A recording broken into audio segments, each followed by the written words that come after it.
به نام خدا. سلام دوستان عزیزم، وقتتون بخیر باشه. پادکست صدای سکوت امروز رو با جلد 4 به نظم و نثر درآورده داستان‌های شاهنامه شروع می‌کنیم که توسط خانم زهره شیششی بازنویسی شده و در سال 1397 به چاپ 4 رسیده و توسط نشر آتیسا در تهران چاپ شده. این کتاب هم داستان‌های کوتاه زیادی داره که سعی می‌کنم بتونم بیشترش رو برای شما بخونم.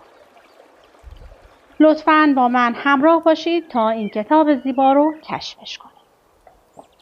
پادشاهی نرسی بهرام. چون که هیچ حروفی نداره، هیچ اسپلی نداره، من نمیدونم که باید نرسی بخونم، نرسی بخونم.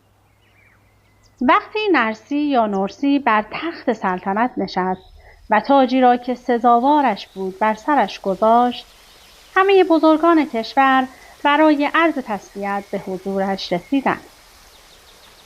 نرسی به آنها گفت: ای بزرگان کشور، خداوند به ما عقل و دانش و هوش داده است تا ما جوانمردی و عدل و داد را پیشه خود کنیم.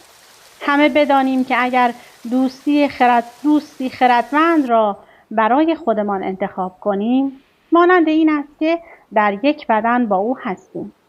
تو باید رفتار و کردار خوب را از خردمندان یاد بگیری تا از آنها الگو بگیری و خوب زندگی کنی. چو روزش فراز آمد و بخت شوم، شد آن ترگ پولاد برسان موم.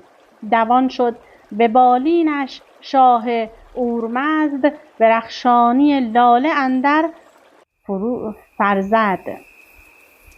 وقتی که آثار بیماری در چهره نرسی دیده شد، او پسرش اورمزد را فراخواند و او را نصیحت کرد که اگر می‌خواهی تاج و تخت شاهی برازنده تو شود و برایت بماند، عدل و داد را پیشه خود کن. مبادا که تاج از تو گریان شود، دل انجمن بر تو بریان شود. ای پسر عزیزم، مبادا کاری بکنی که تاج و تخت از دست کارهای تو شرمسار شود و یا مبادا دل گروهی را ناراحت و ناامید کنی. پادشاهی اورمزد نرسی. وقتی اورمزد، یا اینجا اورمزد همون اهورامزداست فکر میکنم، حالا من نمیدونم، جلوتر میریم تا متوجه بشیم، ولی وقتی اورمزد نرسی بر تخت نشست، از دشت صدای گرگ هم نمی آمد، چون او زمانی که به شاهی رسید در همه کشور امنیت و ایمنی ایجاد کرد. دست همه اهریمنان و بدخواهان از کشور کوتاه شد. نخست آفرین کرد بر کردگار، توانا و دانا و پروردگار. شب و روز و گردان سپهر آفرید، چو بهرام و کیوان و مهر آفرید. او زمانی که بر تخت نشست، ابتدا از خداوند بزرگ که یاور و یار اوست یاد کرد. او که همه دنیا، خورشید و ماه و ستارگان را آفریده است. او که همه پیروزی ها از اوست و اوست که تاج و تخت شاهی را داده است. سپس در ادامه خدا را به خاطر اینکه عدل و داد را در او به وجود آورده تا به زیر دستان کمک کند ستایش می‌کند. او میگوید که اگر می‌خواهید در این دنیا سرافراز و پیروز باشید، خدا را از یاد نبرید و بخشنده باشید. زیرا که ناسپاسی از نعمت‌ها می‌کاهد و خدا و مردم انسان ناسپاس را دوست ندارند. چو 9 سال بگذشت بر سر سپهر، گل زرد شد آنچو گلنار چهر. وقتی که 9 سال از مدت شاهی او گذشت، آثار مرگ در چهرهش پدیدار شد. اما در آن زمان او هنوز فرزندی نداشت و فرزندش در شکم مادر بود. پری چهره را بچه اندر نهان، از آن خوب رخ شادمان شد جهان. 40 روز بعد از مرگ او، پسرش که کودکی مانند ماه تابان بود به دنیا آمد. جشن بزرگی گرفتند و همه شادمان بودند. پس وقتی 40 روزه شد، او را بر تخت پدر نشاندند. تاج و تخت را آماده کردند و او در نوزادی بر تخت رفت. موبدان نام او را شاپور گذاشتند و بعد از پدر در نوزادی شاه شد. در این مدت موبدی به نام شهروی مدت زمانی کارهای پادشاهی را انجام میداد. پادشاهی شاپور اورمزد منقب به ذوالاکتاف. چند سال بعد شبی شاه در تیسفون نشسته بود و موبد هم در کنارش بود که ناگاه خروشی برخاست و شاه علت را پرسید. موبد گفت الان مردم به سوی خانه می روند و چون پل دجله تنگ است به یکدیگر می خورند و هر کسی از بیم آب می خروشد. پس شاپور گفت باید پلی وسیع بسازند تا مردم به راحتی از آن رد شوند. همه از کیاست این کودک شاد شدند. به زودی کودک علوم مختلف را فرا گرفت و سپس به علوم جنگی و گوی و چوگان پرداخت و وقتی 8 ساله شد تاج بر سرش نهادند و رسما شاه شد. ز غسانیان طایر شیردل که دادی فلک را به شمشیر دل. سپاهی ز رومی و از قادسیه، ز بحرین و از کرد و از پارسی. بیامد به پیرامین تیسفون، سپاهی ز اندازه بیش اندرون. به تاراج داد آن همه بوم و بر، که را بود با او پی و پا و پر. در این زمان رئیس قوم غسانیان طایر شیردل سپاهی از روم و پارس و بحرین و کرد و قادسیه جمع کرد و به ایران حمله برد و شهر تیسفون را به تاراج برد. رزم طایر و شاپور. ز طایر یکی دختش آمد چو ماه، تو گفتی که نرسیس با تاج و گاه. پدر مالکه نام کردش چو دید، که دختش همین مملکت را سزید. چو شاپور را سال شد 26، مهیوش کی گشت خورشید فش. طایر نوبهار دختر نرسی را اسیر کرد و با خود برد. پس از 1 سال نوبهار دختری به دنیا آورد که او را مالکه نامیدند. وقتی شاپور 26 ساله شد لشکری آماده کرد و به جنگ طایر رفت و جنگی شدید در گرفت و 1 ماه طول کشید. دیوار دژ مالکه بنگرید، درفش و سر نامداران بدید. چو گلرنگ رخسار و چون مشک موی، به رنگ تبر خون گل مشک بوی. بشد خواب و آرام زان خوب چهر، بر بر دایه شد با دلی پر ز مهر. سحرگاهی شاپور در بیرون قلعه بود که مالکه او را دید و عاشقش شد. پس به دایه‌اش گفت تا پیام عشق او را به شاپور برساند و دایه نیز چنین کرد. وقتی شاپور پیام مالکه را شنید شاد شد و گفت که او را با جان و دل میپذیرد. پس مالکه پدر را بیهوش کرد و سپس در دژ را گشود و خود به نزد شاپور رفت. چو آمد به نزدیک پرده سرای، خرامید نزدیک آن پاک رای. بدو گفت اگر نزد شاهم بری، بیابی ز من تاج و انگشتری. هوشیار سالار بارش ببرد ز دهلیز پرده بر شاه گرد. هوشیار سالار بارش ببرد ز دهلیز پرده بر شاه گرد. شاپور او را به پرده سرا برد و سپس سپاهیان داخل دژ شدند و بسیاری از نامداران را کشتند و طایر اسیر شد و شاپور عمه‌اش نوبهار را با عزت و احترام با خود برد و سپس دستور قتل طایر را داد و سر از تنش جدا نمودند و جسدش را آتش زدند. هر آن کس کجا یافتی از عرب، نماندی که با کس گشادی 2 لب. ز 2 دست او دور کردی 2 کف، جهان ماند از کار او در شگفت. عرابی ذوالاکتاف کردش لقب، چو از مهره بگشاد کفت عرب. پس از آن شاپور هر عربی را که میدید میکشت و 2 کتف او را با شمشیر میزد. به همین خاطر اعراب او را ذوالاکتاف نامیدند. از آنجا شاپور به پارس رفت در حالی که همه او را تعظیم می‌کردند. شاپور و روم. منجم بیاورد سلاب را، بینداخت آرامش و خواب را. نگه کرد روشن به قلب اسد، که هست او نماینده فتح و جد. بدان تا رسد پادشاه را بدی، فزاید بدو پره ایزدی. روزی شاپور ستاره شناس را فرا خواند و از طالعش پرسید. ستاره شناس رمل و اسطرلابش را آورد و پاسخ داد کاری پررنج در پیش داری. شاپور گفت آیا می شود جلوی آن را گرفت؟ ستاره شناس پاسخ منفی داد و شاپور به خدا پناه برد. چو آباد شد زو همه مرز و بوم، چنان آرزو کرد کاید به روم. ببیند که قیصر سزاوار هست، ابا لشکر و گنج و نیروی دست. همان راز بگشاد با کدخدای، یک پهلوان گرد یا گرد با داد و رای. روزی که همه امورات داخل کشور را شاپور سامان داده بود، آرزو کرد که روم را ببیند. پس با پهلوانی از بزرگان این موضوع را در میان گذاشت و او نیز کاروانی پر از دینار و دیبا و گوهر به راه انداخت و با شاپور به راه افتاد.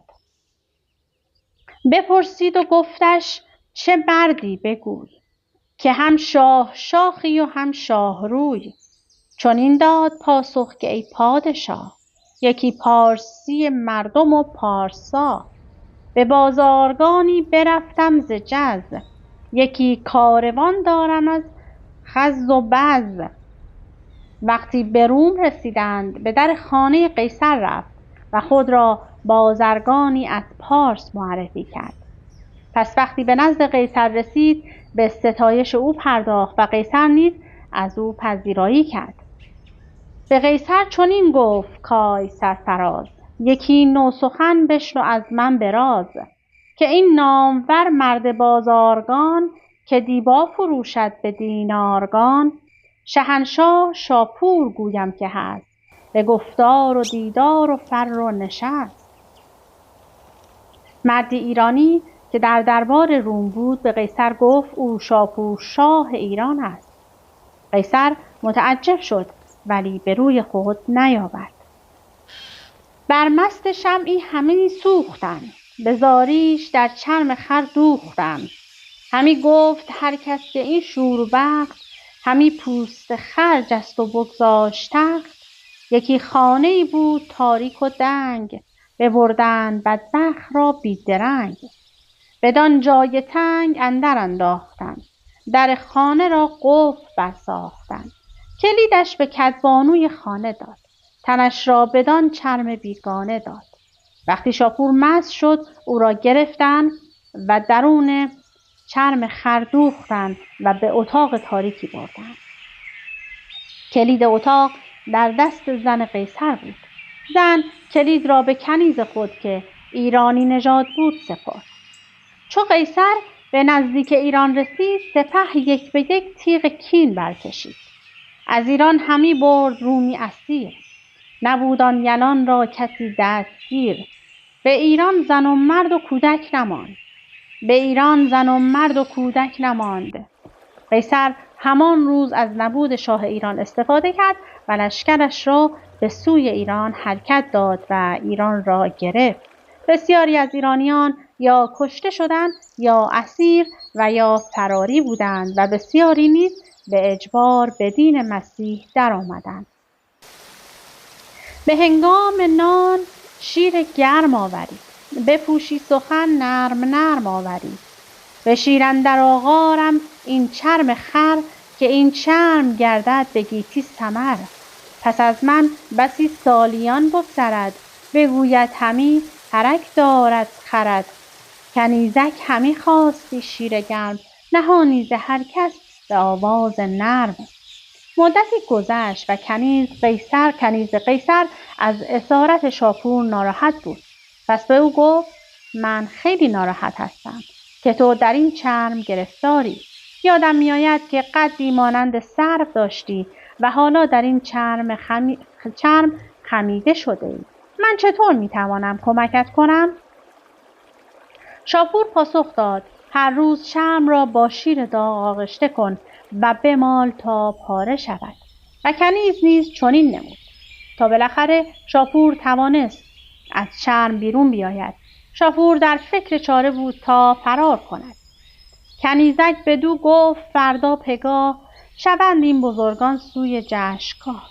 یکی جشن باشد به رومندرون که مرد و زن و کودک آید برون. چو کدبانو از شهر بیرون شود بدان جشن خرم به هامون شود جای خالی و من چاره جوی بسازم نترسم ز فتیاره گوی. کنیز گفت فردا جشن بزرگی است و همه به محل جشن می روند. وقتی زن قیصر بیرون رفت من نیز 2 اسب با تیر و کمان می آورم و از زن قیصر روم هم ترسی ندارم و این قصر خالی می شود. سوی شهر ایران نهادند روی 2 خرم نهان شاد و آرام جوی. شاپور شاد شد و به او آفرین گفت و روز بعد هر 2 سوار بر اسب از آنجا فرار کردند و به ایران رفتند.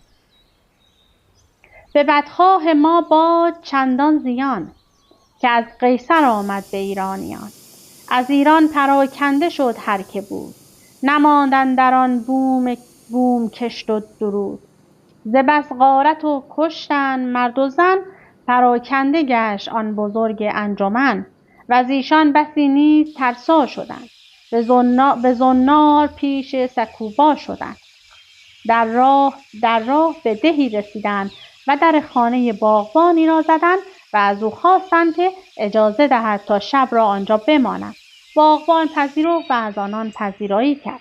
شاپور از وضع ایران پرسید و باغبان ماجرای حمله قیصر را گفت. شاپور درباره موبدان پرسید و باغبان محل زندگی او را گفت. نهانی به پالیزبان گفت شاه که از مهتر ده گل مهره خواه. چو بشنید زو این سخن باغبان گل و مشک و می خواست و آمد دمان. پس شاپور گلمهر طلب کرد و بعد نگینی بران نهاد و به باغبان گفت این را به موبدان بده. باغبان نیز چنین کرد. موبد وقتی گل را دید گریست و گفت این مرد کجاست؟ باغبان گفت در خانه من است.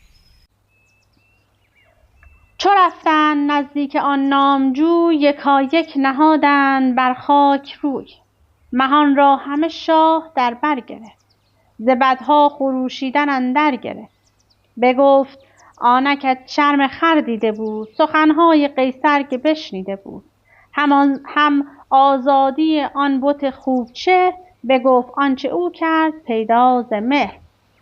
پس موبد فرستاده‌ای به پهلوان سپاه فرستاد و خبر آمدن شاپور را داد و سپس سپهبد لشکریان را جمع کرد و به در خانه باغبان آمدند. شاپور نیز به دیدن آنها رفت و تمام ماجرا را باز گفت و بعد دستور داد تا به هر سو طلایه بفرستند و همه راه‌های تیسفون را ببندند تا فعلا قیصر از آمدن شاپور با خبر نشود، چون هنوز آمادگی جنگی وجود نداشت و باید منتظر آمدن بقیه سپاه می شدند. پس از مدتی موبد لشکریان زیادی آورد و شاپور نیز کارگاهانی فرستاد تا از وضعیت قیصر خبر بیاورند و آنها گفتند که قیصر به جز شکار و می خوردن به چیزی نمی اندیشد و سپاهیانش همه پراکنده شدند. شاپور شاد شد و به سوی تیسفون حمله برد و رومیان را شکست داد و سراپرده قیصر را زیر و رو کرد و قیصر را اسیر نمود. روز بعد نامه‌هایی به کشورهای مختلف فرستاد و از فتح خود و از سرنوشت قیصر روم گفت. سپس دست و پای تمام اطرافیان قیصر را برید و بعد قیصر را به حضور طلبید. قیصر شروع به لابه کرد، اما شاپور گفت ای فریبکار، من که با تو کاری نداشتم. چرا مرا در پوست خر اسیر کردی؟ بدو گفت قیصر کی شهریار، ز فرمان یزدان که یابد گذار. ز من بخت شاهها خرد دور کرد، روانم بر دیو مزدور کرد. مکافات بد گر کنی نیکوی، به گیتی درون داستانی شوی.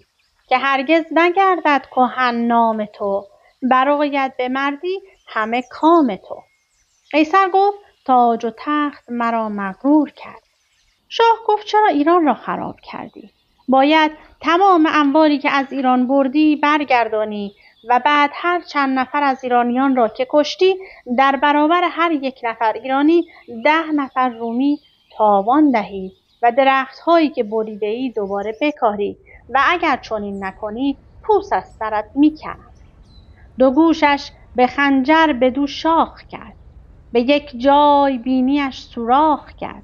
مهاری به بینی او برنهاد، چو شاپور زان چرم خر کرد یاد. 2 بند گران برنهادش به پای، ببردش همان روزبان باز جای. پس 2 گوش و بینی او را سوراخ کرد و مهاری به بینی او بست و پاهایش را به بند کشید.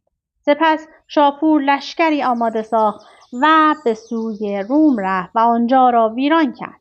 وقتی خبر اسارت قیصر به رومیان رسید همه ناراحت شدند و برادر قیصر یانس به کینخواهی او لشکری ساخت و به سوی ایرانیان حرکت کرد. جنگ سختی در گرفت و بسیاری تلف شدند.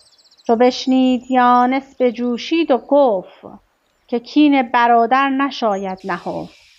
بزد کوس و آورد بیرون صلیب بزرگ و سپاهی مهیب. سپه را چو روی اندر آمد به روی، بیارام شد مردم کینه جوی. وقتی شاپور لشکر را به سوی یانس حرکت داد، او فهمید که توان برابری با آنها را ندارد و فرار کرد و شاپور نیز به دنبال آنها رفت و بسیاری از رومیان را کشت و آنها شکست خوردند. سپس رومیان شخصی به نام بزانوش را به جای قیصر نشاندند. بزانوش فهمید که توان زورآزمایی با ایرانیان را ندارد. پس نامه‌ای به شاپور نوشت و گفت بهتر است که دست از خونریزی برداریم. اگر به تو بدی شده از قیصر قبل بوده است که اکنون اسیر توست و مردم تقصیری ندارند. شاپور وقتی نامه را خواند آنها را بخشید و پیام فرستاد که اگر عاقلی به نزد من بیا تا با هم پیمان ببندیم. بزانوش به همراه نامداران روم با درم و دینار فراوان به سوی شاپور رفت و عذرخواهی نمود. شاپور آنها را بخشید و گفت بسیاری از ایران اکنون ویرانه شده است و من می‌خواهم که در عوض 3 بار در سال 100,000 دینار رومی بدهی و نصیبین را هم به ما بدهی. بزانوش پذیرفت و عهدنامه‌ای نوشتند. وقتی اهالی نصیبین با خبر شدند آماده نبرد شدند و شاپور هم به جنگ آنها رفت و 1 هفته جنگ طول کشید و بالاخره اهالی نصیبین شکست خوردند و امان خواستند و شاپور هم آنها را بخشید. به روم اندرون جای مذبح نماند، صلیب و مسیح و موشه نماند. چو زنار قسیس شد سوخته، چلیپا و مطران برافروخته. کنون روم و قنوج ما را یکی، چو آواز دین مسیح اندکی. سپس شاه آن کنیز را که به او کمک کرده بود نزد خود خواند و به آن باغبان اموال زیادی بخشید. قیصر همچنان در بند بود تا مرد. شاپور او را با تابوتی با شکوه به روم فرستاد. کجا؟ خرم آباد بدنام شهر، و زان بوم خر خرم کرا بود بهر. سپس شهری برای اسیران ساخت و نام آن را خرم آباد نهاد. یکی شارستان کرد دیگر به شام، که پیروز شاپور کردش به نام. شهری هم در شام به وجود آورد و نامش را پیروز شاپور نهاد. به اهواز کرد آن سیم شارستان، بدون اندرون کاخ و بیمارستان. کنام اسیرانش کردند نام، اسیر اندرو یافتی خواب و کام. و در اهواز هم شهری ساخت، و در آن بیمارستان و کاخ ساخت. مانی نقاش و شاپور. به صورتگری گفت پیغمبرم، ز دیناوران جهان برترم. ز چین نزد شاپور شد بار خواست، به پیغمبری شاه را یار خواست. پس از آنکه 50 سال از پادشاهی او گذشت، مردی نقاش از چین به نام مانی ادعای پیامبری کرد و از شاپور نیز یاری خواست. شاه به مشورت با بزرگان پرداخت و آنها گفتند: بدو گفت کای مرد صورت پرست، به یزدان چرا آختی خیره دست؟ کسی کو بلند آسمان آفرید، بدو در مکان و زمان آفرید. او فقط نقاشی چیره دست است. شاه مانی را نزد خود و موبدش فراخواند و به مباحثه پرداختند. مانی در میان از سخن فرو ماند و شاپور عصبانی شد و دستور داد تا پوستش را بکنند و پر از کاه کنند و بیاویختند از در شارستان، دگر پیش دیوار بیمارستان. جهانی بر او آفرین خواندند، همی خاک بر کشته افشاندند. بر در شهر بیاویزند تا دیگر کسی جرأت چنین ادعایی نکند. چنین گفت پس شاه با اردشیر، که کار جهان بر دل آسان مگیر.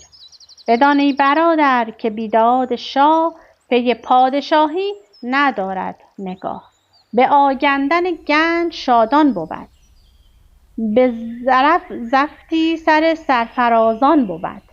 وقتی شاپور به اواخر عمرش رسید و از زندگی ناامید شد، برادرش اردشیر را فراخواند و در نزد بزرگان به او گفت: اگر با من پیمان ببندی، وقتی پسرم شاپور بزرگ شد، تخت و تاج را به او بسپاری، من هم تخت و تاج را به تو می سپارم. اردشیر پذیرفت. شاپور نصایحی به او کرد و او را شاه ایران نمود و درگذشت. کنون داستانهای شاه اردشیر بگویم، ز گفتار من یاد گیر. پادشاهی اردشیر نیکوکار. اردشیر 10 سال پادشاهی کرد و بسیار مهربان و عادل بود و از کسی خراج نمی گرفت و به همین خاطر او را اردشیر نیکوکار می نامیدند. و پس از اینکه شاپور به سن قانونی رسید، فوراً تخت و تاج را به او داد. پادشاهی شاپور پسر شاپور. چو شاپور بنشست بر جای امن، از ایران بسی شاد و بحری دژم. پادشاهی شاپور 5 سال و 14 ماه بود. وقتی شاپور به جای عمویش نشست، به سنت شاهان گذشته به عدل و داد رفتار کرد تا اینکه 5 سال و 4 ماه گذشت. روزی شاه به شکار رفته بود. خوابگاهی برایش برپا کردند و او خوابید. بخفت او از دشت برخاست باد، که کس باد از آن سان ندارد به یاد. فرو برده چوب ستاره بکند، بزد بر سر شهریار بلند. جهانجوی شاپور جنگی بمرد، کلاه کیی دیگری را سپرد. ناگهان بادی وزید و چوب خیمه را انداخت که بر سر شاه خورد و درگذشت. پادشاهی بهرام پسر شاپور. پادشاهی بهرام 14 سال. خردمند و شایسته بهرام شاه، همی داشت سوگ پدر چندگاه. چو بنشست بر جایگاه مهی، چنین گفت بر تخت شاهنشهی: که هر شاه که از داد گنج آگند، بدانید کان گنج نپراکند. بهرام مدتی به سوگواری پدر مشغول بود و سپس به جای او بر تخت نشست و به پند و اندرز سرداران پرداخت و آنها را به نیکی نصیحت کرد. بعد از 14 سال شاه بیمار شد. نبودش پسر، 5 دخترش بود. یکی کهتر از وی برادرش بود. و چون دختر داشت و پسری نداشت برادر کوچکترش را نزد خود فراخواند و تاج و تخت را به او سپرد و درگذشت. پادشاهی یزدگرد بزگر. بدان را نمانم که دارند هوش، وگر دست یازند بد را بکوش. کسی کو بجوید ز ما راستی، بیارامد از کژی و کاستی. به هر جای جاه وی افسون کنی، ز دل کینه و آز بیرون کنی. وقتی یزدگرد بر تخت سلطنت نشست، نامداران شهر را جمع کرد و از کارهایی که قصد انجامشان را داشت سخن راند و گفت که من بدان را در جهان باقی نمیگذارم، اما اگر کسی راستی پیشه کند جاه و مقامش پیش ما زیاد می شود. خلاصه شروع به پند و اندرز بزرگان کرد. کسی را نبد نزد او پایگاه، به ژرفی مکافات کردی گناه. هر آن کس که دستور بد بر درش، فزاینده اختر و افسرش. همه عهد کردند با یکدیگر، که هرگز نگویند زان بوم و بر. مدتی که از پادشاهیش گذشت غرور در او ریشه دواند و دیگر هیچ کس را قابل نمیدانست و تمام دانشمندان و پهلوانان از درگاه وی فراری شدند. بهرام گور ز شاهیش بگذشت چون 7 سال، همه موبدان زو به رنج و وبال. سر سال 8 مه فروردین، که پیدا کند در جهان هور دین.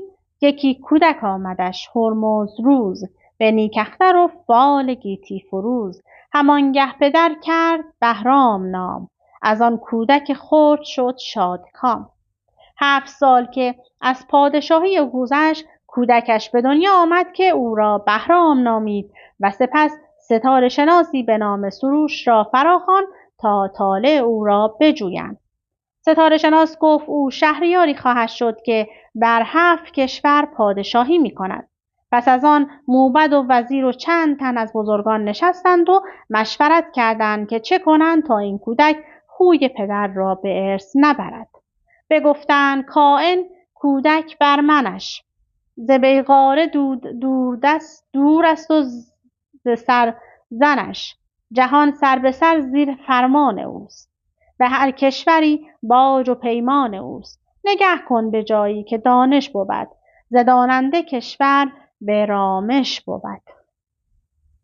امیدوارم که از این داستان‌های زیبایی که سعی کردم سریع برای شما بخونم تا قسمت زیادی از این کتاب خونده بشه لذت برده باشید. و این آخرین جلد داستان‌های به نظم درآورده شاهنامه بود که براتون خوندم. از اینکه با من همراه بودید سپاسگزارم. تا وایس بعدی، خدا نگهدارتون.